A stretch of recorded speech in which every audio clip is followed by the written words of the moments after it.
Epístola aos Romanos. Romanos 1.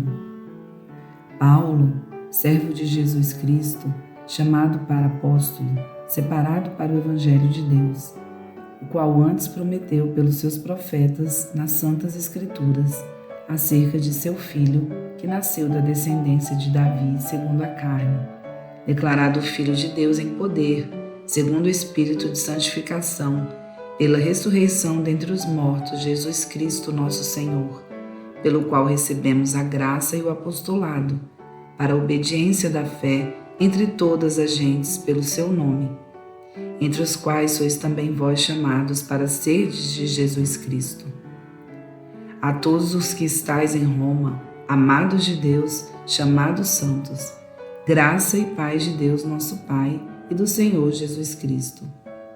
Primeiramente dou graças ao meu Deus por Jesus Cristo, acerca de vós todos, porque em todo o mundo é anunciado a vossa fé.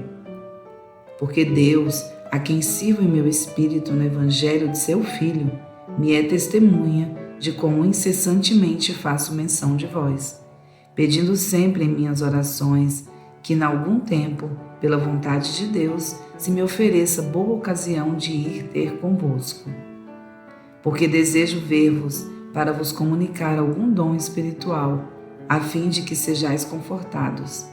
Isto é, para que juntamente convosco eu seja consolado pela fé mútua, assim vossa como minha. Não quero, porém, irmãos, que ignoreis que muitas vezes propus ir ter convosco, mas até agora tenho sido impedido, para também ter entre vós algum fruto, como também entre os demais gentios. Eu sou devedor, tanto a gregos como a bárbaros, tanto a sábios como a ignorantes. E assim, quanto está em mim, estou pronto para também vos anunciar o Evangelho, a vós que estáis em Roma. Porque não me envergonho do Evangelho de Cristo, pois é o poder de Deus para a salvação de todo aquele que crê, primeiro do judeu e também do grego. Porque nele se descobre a justiça de Deus de fé em fé, como está escrito, mas o justo viverá pela fé. Porque do céu se manifesta a ira de Deus sobre toda a impiedade e injustiça dos homens que detêm a verdade em injustiça.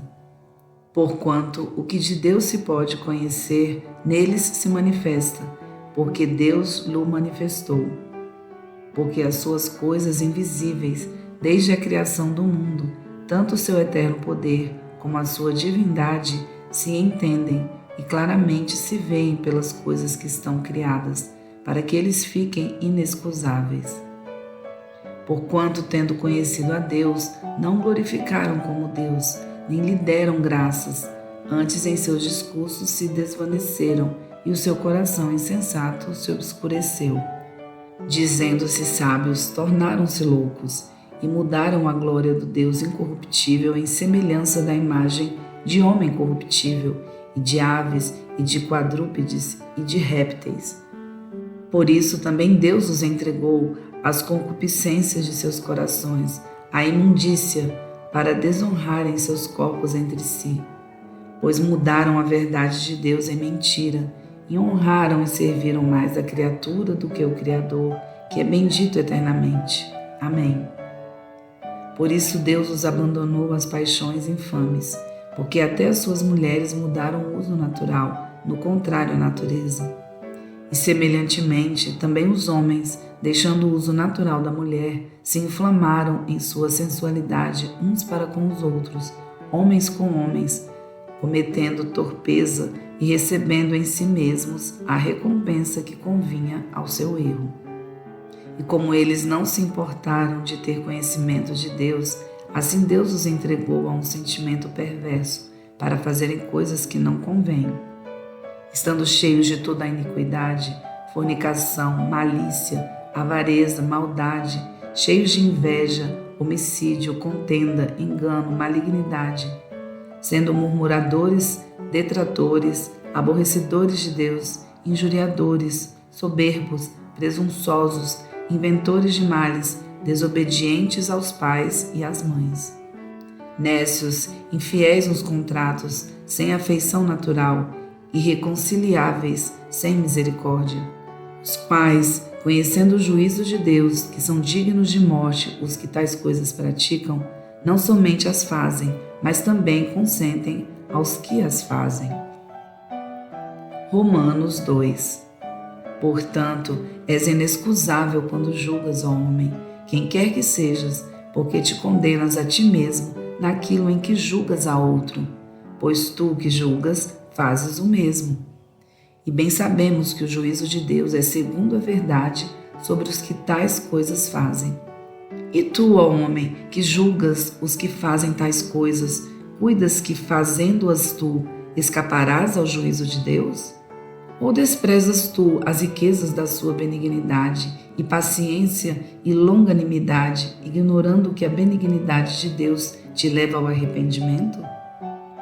Mas segundo a tua dureza e teu coração impenitente, entesouras ira para ti no dia da ira e da manifestação do juízo de Deus, o qual recompensará a cada um segundo as suas obras, a saber, a vida eterna aos que com perseverança em fazer bem procuram glória, honra e incorrupção.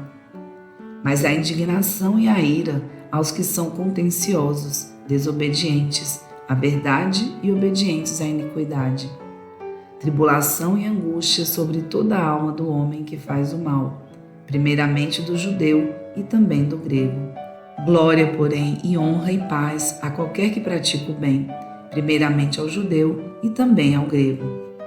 Porque para com Deus não há acepção de pessoas.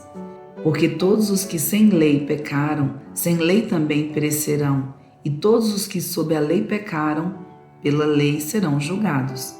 Porque os que ouvem a lei não são justos diante de Deus, mas os que praticam a lei hão de ser justificados. Porque quando os gentios que não têm lei fazem naturalmente as coisas que são da lei, não tendo eles lei, para si mesmos são lei, os quais mostram a obra da lei escrita em seus corações, testificando juntamente a sua consciência e os seus pensamentos, quer acusando-os, quer defendendo-os. No dia em que Deus há de julgar os segredos dos homens, por Jesus Cristo, segundo o meu Evangelho. Eis que tu que tens por sobrenome judeu e repousas na lei e te glorias em Deus, e sabes a sua vontade e aprovas as coisas excelentes, sendo instruído por lei, e confias que és guia dos cegos, luz dos que estão em trevas, instruidor dos nécios, mestre de crianças, que tens a forma da ciência e da verdade na lei. Tu, pois, que ensinas a outro, não te ensinas a ti mesmo? Tu que pregas que não se deve furtar, furtas? Tu que dizes que não se deve adulterar, adulteras? Tu que abominas os ídolos, cometes sacrilégio? Tu que te glorias na lei, desonras a Deus pela transgressão da lei? Porque, como está escrito, o nome de Deus é blasfemado entre os gentios por causa de vós. Porque a circuncisão é, na verdade, proveitosa, se tu guardares a lei. Mas se tu és transgressor da lei, a tua circuncisão se torna incircuncisão. Se, pois, a incircuncisão guardar os preceitos da lei, porventura a incircuncisão não será reputada como circuncisão? E a incircuncisão, que por natureza é, se cumpre a lei, não te julgará porventuras a ti, que pela letra e circuncisão és transgressor da lei? Porque não é judeu o que o é exteriormente, nem é circuncisão a que o é exteriormente na carne. Mas é judeu o que o é no interior, e circuncisão a que é do coração no espírito, não na letra, cujo louvor não provém dos homens, mas de Deus.